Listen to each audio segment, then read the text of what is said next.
इस वीडियो में हम कक्षा 6 के बच्चों की गणित की अभ्यास कार्य पुस्तिका है सीखे गणित, उसके पुनरावृत्ति के गुणा के प्रश्नों को इस वीडियो में हम हल करना सीखेंगे। यहाँ पे प्रश्न दिया है कि वृत्त में दिए गए सेबों को 5-5 के समूहों में बांटिए। तो यहाँ पे वृत्त में जो है सेब दिए गए हैं और इनको 5-5 के समूहों में बांटना है। तो यहाँ पे मैंने इन सभी सेबों को 5-5 के समूहों में बांटा है। तो कुल कितने समूह हो जाएंगे? 1, 2, 3, 4, 5 और ये 6। तो यहाँ पे 5-5 के कुल 6 समूह हो गए। अब नीचे कह रहा है कि कुल समूहों की संख्या, तो ये 6 है। और फिर गुणे एक समूह में सेबों की संख्या, तो एक समूह में 5 सेब हैं। तो दोनों का जब गुणा करेंगे 6 और 5 का, तो कुल सेबों की संख्या ये हो जाएगा 30। आगे प्रश्न है, श्याम रोज 2 पेज सुलेख लिखता है, वह इसी प्रकार सुलेख लिखता रहे तो 15 दिन में कितने पेज सुलेख लिख लेगा? तो अब इसको जब हल करेंगे तो एक दिन में लिखता है 2 पेज, 15 दिन में लिखेगा तो 15 गुणे 2 गुणा कर देंगे तो 15 दूना ये हो जाएगा 30। तो 15 दिन में वो 30 पेज लिखेगा। आगे प्रश्न है, मध्याह्न भोजन के लिए किसी विद्यालय को एक बच्चे के लिए 150 ग्राम गेहूँ प्रतिदिन की दर से मिलता है। 153 बच्चों के लिए विद्यालय को प्रतिदिन कुल कितना गेहूँ मिलेगा? तो अब इसको हल करेंगे तो लिखेंगे पहले एक बच्चे को मिलता है गेहूँ, तो ये बराबर 150 ग्राम। 153 बच्चों को मिलेगा गेहूँ, तो 150 में 153 से गुणा कर देंगे। तो यहाँ पे मैंने गुणा किया है 150 में 153 से। 3 से गुणा करेंगे तो 0 में गुणा करेंगे तो 3 शून्य शून्य हो जाएगा। फिर देंगे 3 पचे 15 होगा, एक हासिल बचेगा। फिर 3 एक कम 3 और 1 ये 4 हो जाएगा। 5 से गुणा करेंगे, 5 शून्य शून्य यहाँ शून्य होगा, पंचम 25 यहाँ 5 लिखेंगे 2 हासिल होगा। फिर 5 एक कम 5 और 2 हासिल जोड़ेंगे 7 होगा।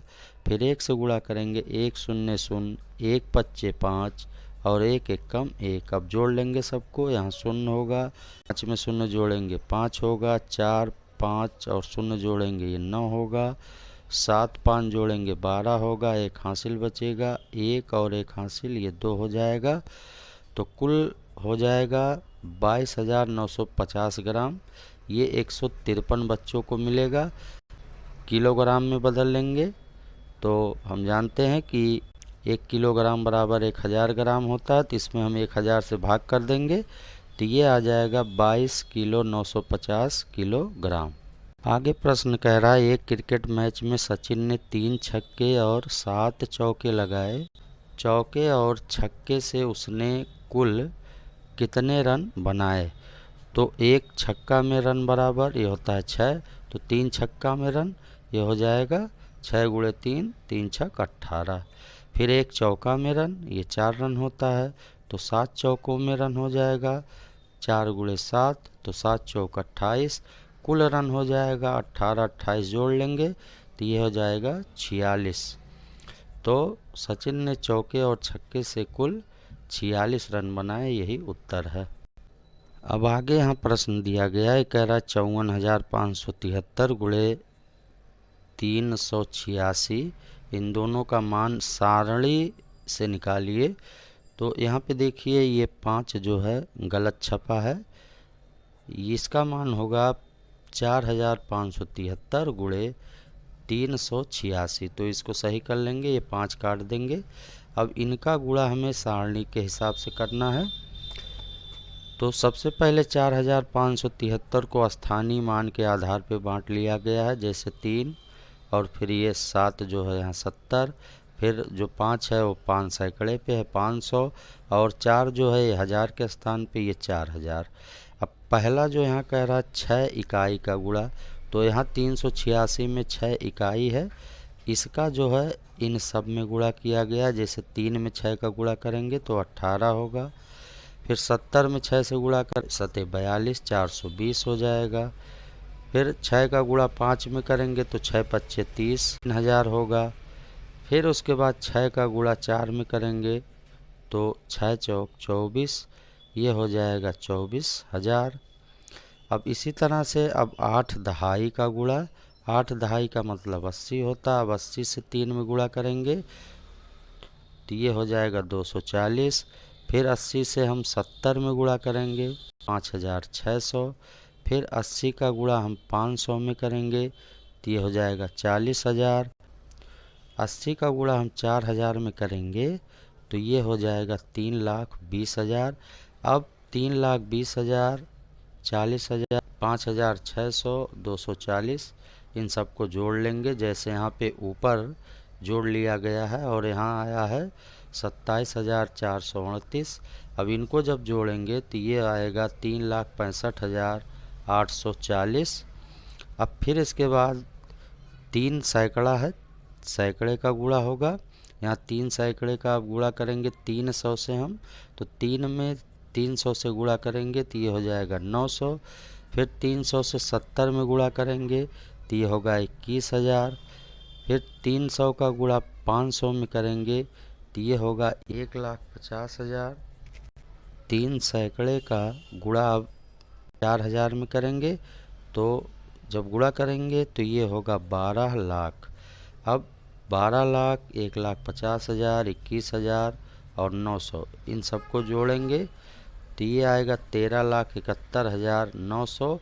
अब इन तीनों का हम योगफल कर लेंगे 27,438, 3,65,840, 13,71,900। इन तीनों को जब हम जोड़ेंगे तो कुल योगफल आएगा ये 17,65,178। तो यहाँ पे अब हम मान लिख देंगे खाली स्थान में 17,65,178। रिक्त स्थानों की पूर्ति कीजिए। तो यहाँ 9 का गुणा दिया गया है, 9 का गुणा 1 में, फिर 9 का गुणा 2 में, 3 में, फिर 9 का गुणा 4 में। तो इस तरह से 10 तक 9 का गुणा दिया गया है। तो 9 का गुणा 1 में करेंगे तो 9 1 कम 9 होगा। 9 का गुणा 2 में करेंगे 9 दूना 18 होगा। 3 में करेंगे तो 9 त्रिक 27 होगा। 9 का गुणा 4 में करेंगे तो 9 चौक 36 होगा। 9 का गुणा 5 में करेंगे तो 45 होगा।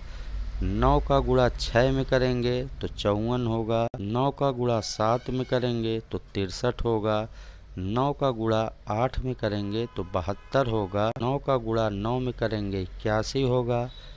9 का गुणा 10 में करेंगे तो 90 होगा। नीचे कह रहा है कि क्या आपने देखा किसी भी संख्या में 9 का गुणा करने पर प्राप्त गुणनफलों के अंकों का योग भी 9 से विभाजित होता है। अब यहाँ पे जैसे हम 9 का गुणा मान लीजिए 4 में किए, 9 चौक 36, तो 3 और धन 6 को जोड़ेंगे तो 9 होगा। तो 9 जो है ये 9 से विभाज्य है, विभाजित हो जाएगी। इसी तरह से का गुणा 9 में किए तो 81 हुआ। 8 धन 1 जोड़ेंगे तो 9 होगा जो कि 9 से विभाज्य है।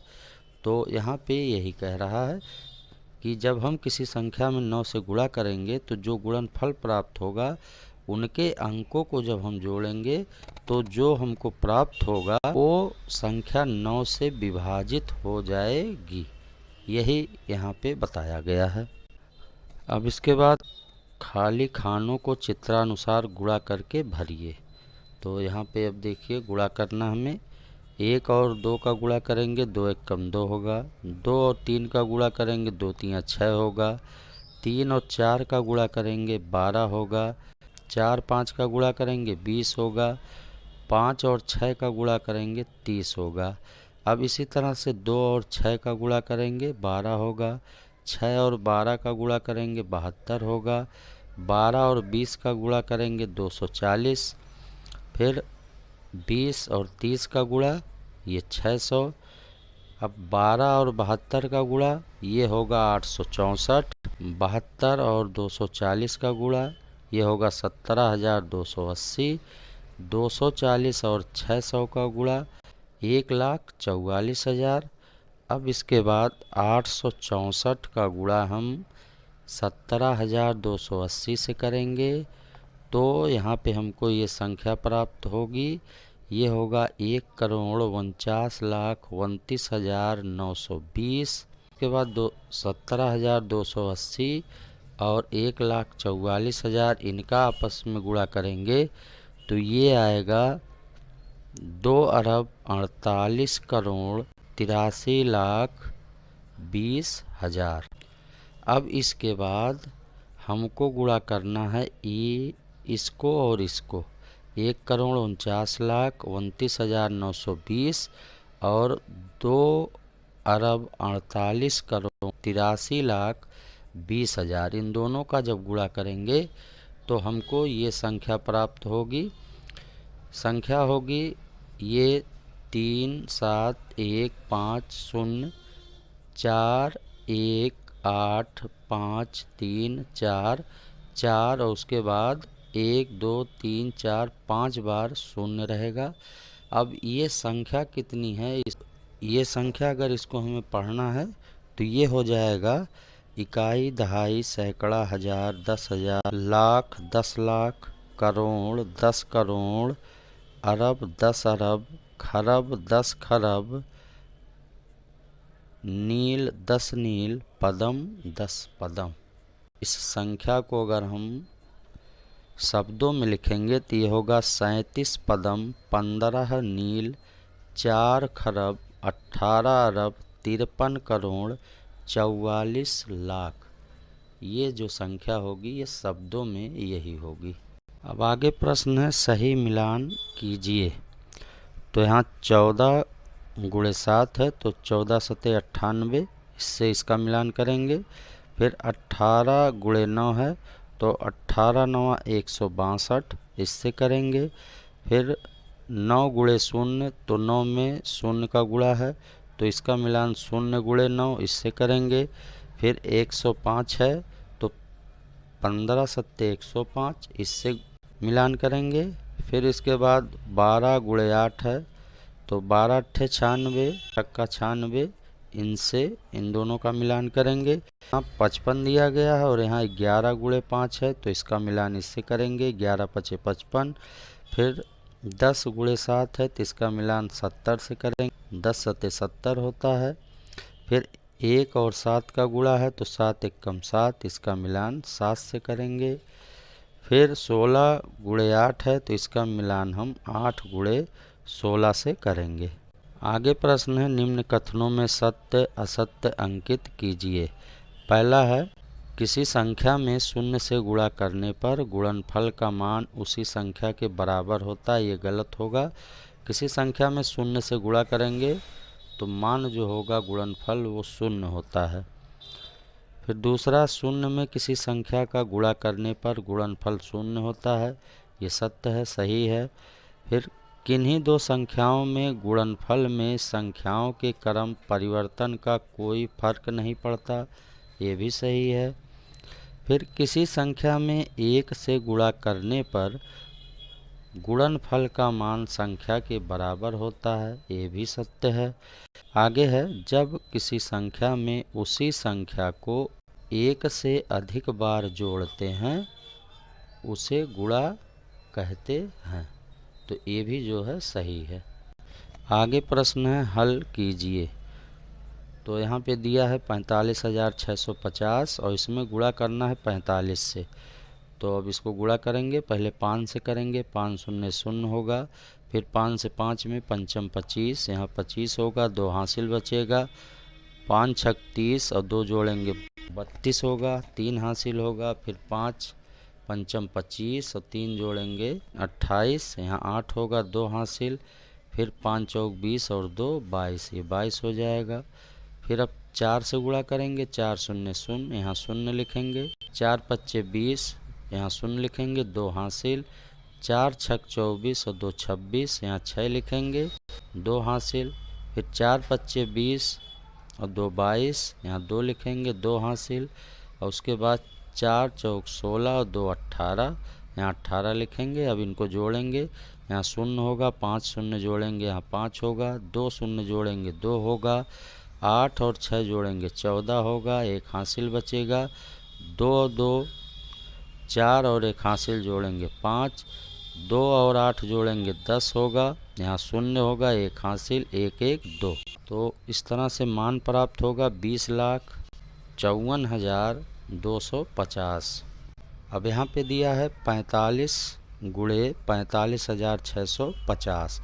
अब यहाँ पे संख्याओं का क्रम बदल गया है। बारी बारी हम गुणा करेंगे 45 में सभी संख्याओं से। तो इनको जब हम बारी बारी गुणा करके जोड़ेंगे तो जो मान प्राप्त होगा हमें 20,54,250 इसी के बराबर प्राप्त होगा। फिर यहाँ नीचे कह रहा है, क्या आपने देखा गुणनफल पर संख्याओं के क्रम का कोई प्रभाव नहीं होता। तो इस तरह से आज की इस वीडियो में हमने पुनरावृत्त के प्रश्नों को हल किया। अगली वीडियो में हम और प्रश्नों को हल करना सीखेंगे। धन्यवाद।